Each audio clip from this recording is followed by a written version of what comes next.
Hello and welcome to Synopsis. I'm Krishna. Today is 29th of December 2020. The Hindu and Indian express in 5 minutes के साथ मैं आपके साथ हाजिर हूँ।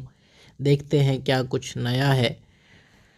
तो पहली न्यूज़ है वो हिंदू से नहीं है, that is taken from PIB, क्योंकि I thought it is important तो ये इंक्लूड कर दी। ये कोर्स आप अगर देखना चाहो, this course is free. Synopsis IAS पर जाकर आप स्पेशल कोर्सेज़ में ये course Hindu and Indian express यहाँ पर जाकर आप इसको पढ़ सकते हो। इसके जो कंटेंट है कॉपी पेस्ट कर सकते हैं, डाउनलोड कर सकते हो। Monthly PDF is free.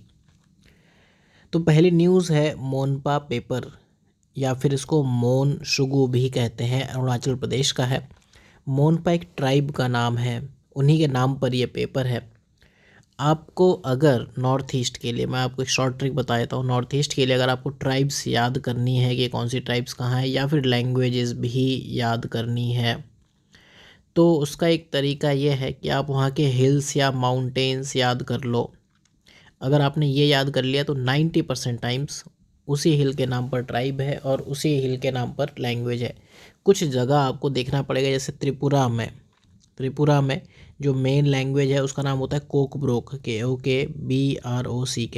तो कोकब्रोक लैंग्वेज है, लेकिन इस नाम से ना कोई हिल है ना कोई ट्राइब है। तो ऐसे 4-5 ही एक्सेप्शंस हैं, तो वो आप याद कर सकते हो। तो खैर उसकी इस लेक्चर में बात नहीं करेंगे। मोनपा ट्राइब है अरुणाचल प्रदेश की। तो जो ये मोनपा पेपर है ये हैंडमेड पेपर है, आज से कोई 1000 years ओल्ड ऐसा कुछ है।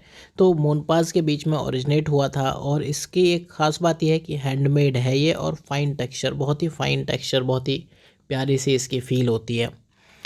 और इसको जो बनाते हैं शुगु शेंग ट्री, अगर याद करना है तो कर लो, शुगु शेंग ट्री, ये इसकी मेडिसिनल वैल्यूज़ भी होती हैं। तो एग्ज़ाम पॉइंट ऑफ व्यू से तो इसमें अगर कुछ इंपॉर्टेंट है तो मोनपा पेपर आपका एक हैंडमेड पेपर है, ख़त्म बस। ये सब नहीं पूछेगा। देन दूसरी न्यूज़, जो इनर लाइन परमिट मणिपुर के लिए सेंटर का बिगेस्ट गिफ्ट है। फाइन। तो क्या है ये inner line permit? Inner line permit क्या कहता है? सपोज़ आप इंडिया से, एक कंट्री ए है, ए कंट्री से आप बी में जाते हो, तो आपको वीज़ा की नीड होती है, आपको पासपोर्ट चाहिए होता है, उसके बाद वीज़ा आप अप्लाई करते हो।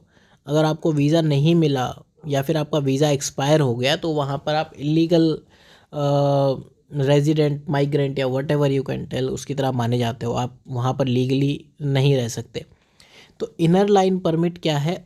ऐसी कुछ जगह हैं इंडिया के अंदर जहाँ पर आपको ट्रैवल करने के लिए वीज़ा काइंड ऑफ थिंग की नीड पड़ती है, उसको हम कहते हैं इनर लाइन परमिट। अब वीज़ा आपको सपोज़ USA जाना, तो USA का वीज़ा कौन देगा? ये वाली कंट्री USA ही देगी। तो इनर लाइन परमिट क्या है? ये वो वाला स्टेट देगा जहाँ जाना है। तो इनर लाइन परमिट ILP ये कोई करंट अफेयर्स नहीं है, ये सालों साल न्यूज़ में रहता है। ऑफिशियल ट्रैवल डॉक्यूमेंट है, कंसर्न स्टेट गवर्नमेंट देती है, जो भी इनवर्ड ट्रैवल करना चाहते हैं इंडियन सिटीज़न को ही, बाहरी सिटीज़न नहीं। बाहर के लोग जो इंडिया में आएंगे उनको तो वीज़ा चाहिए, ठीक है। तो वो इंडियन सिटीज़न जो एक प्रोटेक्टेड एरिया में लिमिटेड पीरियड के लिए आना चाह रहे हैं, ठीक।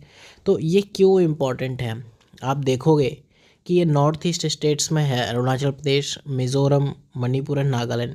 मणिपुर में आपने बता ही दिया कि है, काफ़ी टाइम से डिमांड चल रही थी, ठीक है, इस बारे में। तो बस वही चीज़ है, ठीक। तो क्यों इम्पोर्टेंट है? क्योंकि ये कंट्रीज, सॉरी, ये जो स्टेट्स हैं ये बॉर्डर स्टेट्स हैं, तो गवर्नमेंट वहाँ पर मूवमेंट को रेगुलेट करना चाहती है। तो border security point of view से इम्पॉर्टेंट है, स्ट्रेटजिक इंपॉर्टेंस है, ठीक है। ये जो अभी बताया था इंडियन सिटीज़न के लिए, this is valid only for domestic tourist. सिर्फ और सिर्फ इंडिया के लोग ही आ सकते हैं, बाहर के लोग वीज़ा लेके ILP नहीं ले सकते हैं। सपोज़ अभी कोई बंदा रशिया से आया इंडिया में और उनको आपने ILP दे दिया, it is not like that.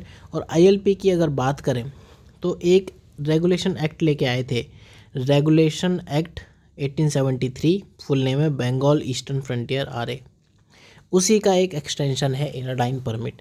तो अंग्रेज़ों ने अपने लिए किया था, वो चीज़ें हम यूज़ कर रहे हैं। तो ये हिंदू का आर्टिकल है, आपकी मर्ज़ी, आप इसे पढ़ना चाहो तो फिर पढ़ सकते हो, फाइन। देन इसके बाद जो न्यूज़ है, एक इंडियन एक्सप्रेस में न्यूज़ है, एक्सप्लेन्ड में, एक अंटार्कटिका आइसबर्ग A68A। तो इसकी हो गई है काफिंग, CALVING, काफ होता है गाय का बच्चा। तो काविंग ऑफ ग्लेशियर क्या होता है? आइस काविंग है ये। Breaking off ice chunk from the edge of glacier, मतलब सपोज ये आपका आइस ग्लेशियर है, ये पूरा वाटर है यहाँ पर, ठीक है, तो ये वाला पार्ट, बस ये वाला पार्ट टूट के यहाँ आ जाएगा, this is known as calving, ठीक है, मतलब आइसबर्ग ने एक बच्चा पैदा कर दिया, इसको काफ कह दिया, राइट। तो सेम उसी वे में इसको हम आइस काफिंग कहते हैं। और अंटार्कटिका से 2017 में ये A68A ये आया था और अभी साउथ जॉर्जिया आइलैंड के आसपास ये घूम रहा है। तो वहाँ की जो वेजिटेशन या कुछ लोकल इन्वायरमेंट है उसके लिए थ्रेट है, तो ये आइलैंड आप मार्क कर लेना। तो आज बस इतना ही है न्यूज़ में। And there is one more announcement, offline batches starts in Karol Bagh New Delhi. जो भी आपको अगर इनरोलमेंट रिलेटेड क्वेरीज हो then you can enquire at the given number of Synopsis IAS। Synopsis की वेबसाइट आप यहाँ विजिट कर सकते हो और YouTube channel is this one. तो मिलते हैं अगले लेक्चर में। सिर्फ 3 ही न्यूज़ थी आज काम की, उसमें से भी एक हिंदू, एक इंडियन एक्सप्रेस और एक यहाँ पर इंडियन एक्सप्रेस में आप ज़ीरो कूपन बॉन्ड पढ़ सकते हो, आपकी मर्ज़ी है, लेकिन वो स्टैटिक का पार्ट है। फाइन, तो फिर मिलते हैं अगले लेक्चर में, तब तक के लिए बाय बाय।